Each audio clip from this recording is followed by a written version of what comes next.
Hi, I'm Tracy Granzik, contributing editor to Health Data Management, and I'm here at HIMSS 2018 talking to Gus Melezes, President and CEO of Imprivata. Gus, welcome. Thank you, great to be here. Do you want to talk a little bit about the healthcare ecosystem then and define it? It really is a very diverse ecosystem where you have a lot of components that are in the IT space, and not just in the IT, but also in the medical services space. You have people that are brilliant, exceptionally trained, exceptionally skilled, top of their game, and they're very demanding. And then you have IT that is also very capable, but very fragmented. There is a lot of fragmentation in the technology stack, and that creates integration problems, it creates interoperability issues, and it creates a lot of stability issues. It introduces a lot of fragility in the systems. It takes a lot of trust for a health system to take on a new product and a new IT ecosystem in and of itself. Do you want to talk a little bit about trust and what it means in healthcare? Trust is such a pivotal word. You know, when you look at healthcare, you automatically think of trust. When you walk into a clinic, when you walk into your GP's office, when you walk into a hospital, you walk in with trust. That trust is really expected, but it's also earned, and it's automatically there. In the digital world, whether you're in healthcare or whether you're outside of healthcare, that trust really doesn't exist. If you switch now to what doctors consider a good trusted email, they want to know that there is a chain of custody all the way from the beginning to them as a destination. They also want to know that whoever sent it is indeed that person that has the right skills and the right accreditations to offer that information. Otherwise, they discard it. Otherwise, they cannot make a decision, a life-dependent decision on that. They discard it and they do their own tests. We think there is a great opportunity for healthcare to get that level of trust from IT, and that will depend on really three things. Having a what I call a reference architecture, a well-defined architecture of how IT should be designed, built, and operated within a clinical environment or a healthcare environment. It should be all about interoperability and identity.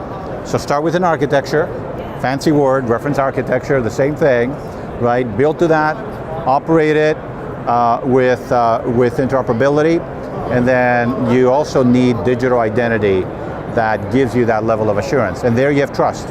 Let's kind of shift gears just a little bit and talk about how the health technology environment ecosystem is expanding and how health systems should design their systems to kind of expand along with it in a secure way. Well, the healthcare system is expanding. It's coming out of the hospital, it's coming out of the clinic, it's coming out of the GP's office, and it's becoming ubiquitous. It's being everywhere. And that means that trust has to extend outside of the hospital and outside of the clinic, as does that interoperability, because as you reach outside of the bricks and mortar, you're enveloping more systems. You're enveloping more diversity and more environments that you didn't have to worry about before. So again, that architecture, the interoperability and identity and trust become elements that will scale through that expansion and ubiquitous presence of healthcare. I think the other thing that's happening in healthcare is that it's no longer an expected element of trust of the clinician. There is a discussion between the patient and the clinician, and the patient now is very much an informed patient. Unlike maybe my generation or my parents' generation, where you look at a doctor and you're saying you're the authority on healthcare, now it's a flat system. It's becoming a system where, you know, the millennials and next generations will say, I know you know a lot about stuff, but so do I.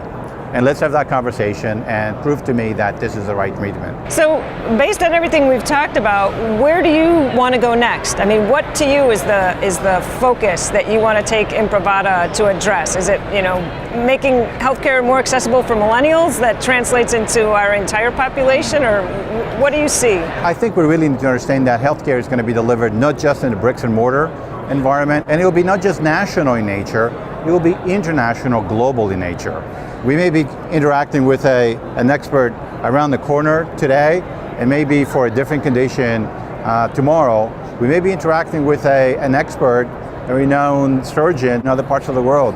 I think the other area is that we got to look at areas where we have a lot of friction and have a lot of duplicity, where we're doing tests in multiplicity, and we can start to curtail and eliminate, reduce and eliminate these things, and we can do that pretty quickly. We just have to think of an identity system and a system of trust. What we're talking about here are things that the industry has solved, or other parts of the world and industries have solved, and we can take some lessons. What healthcare, I think, is particularly focused on is having technology be invisible, be transparent, and not getting in the way. And I would say that that's a bigger demand than anything that banking has resolved. They got the trust part, they got the ubiquitous part, but they don't have the I'll be silent, invisible, highly secure and compliant. They force you to jump through a bunch of hoops and do things that you probably wouldn't have done before. Healthcare, that won't fly. So I think we've got to solve that third dimension in healthcare. And frankly, that is where Imprivata is focused. Well, I look forward to seeing what Imprivata does in the future. I love the idea of using other industries as examples who've already solved some of the problems so that we can focus on the ones that, the third dimension that you mentioned. Nice to meet you. Thanks for coming. Thank you, Tracy.